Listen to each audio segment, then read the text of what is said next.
Spirit has me coming on here in my robe on Friday night. Y'all know it's serious, okay? A lot of my clients, a lot of people out there are trying to bypass challenging astrological transits, which I'm listing right here, with spell work. That is not going to work for you. You need to go through this challenging transit. You have to learn something about yourself through this transit. It is meant for you. It is called a transit because it is not permanent. When you do not face the challenge, it's like you're completing that level, okay, in a video game. You're never going to complete it. You're never going to complete the transit if you do not face the challenge. What's going to happen when you have a difficult transit, such as the ones on here, and that's a little bit more challenging for you, you are going to learn a lesson. Then you're going to process the lesson, and then you're going to integrate the lesson. And a lot of times, especially with these outer planet, more challenging transits, that lesson could take years to process and integrate after you learn it. And if you think about the beginning of a very challenging transit, like a house fire or an earthquake that destroys the structure, the foundations of your life, the next thing you have to do is rebuild.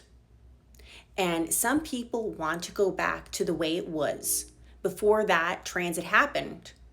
And it can't go back to the way it was because you're supposed to rebuild better than you were before, stronger than you were before, because the universe is providing tools for you that you didn't even know were in your toolbox. And you're learning how to use those tools and have mastery over those tools, which are the placements in your birth chart. That's what you're gaining mastery over. And the amazing thing is when you face the challenging transit head on, you get to meet yourself at a new depth. And that creates amazing, enriching soul connections with other people that you would have never dreamed of being on the frequency before, because it raises you to that next frequency and vibration. And I'm sure you've heard that quote before, that phrase, you can only meet people as deeply as they've met themselves. So if you're refusing to do the work to meet yourself deeply, you're not going to be able to meet other people who are going to be in as close connection with you because you're refusing to do the deep work. So you're going to have very shallow surface level relationships. And that's a choice. You have free will in everything that you do. These transits are presenting challenges, but you have the choice in how to navigate that challenge. And that's what a good astrologer will help you do. They will help you navigate the challenge, but at the end of the day, it's you who makes the choices.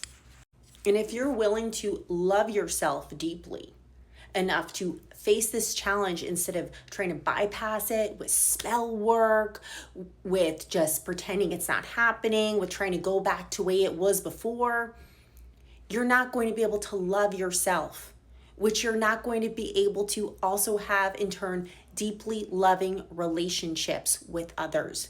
And I would hate for anybody to experience that.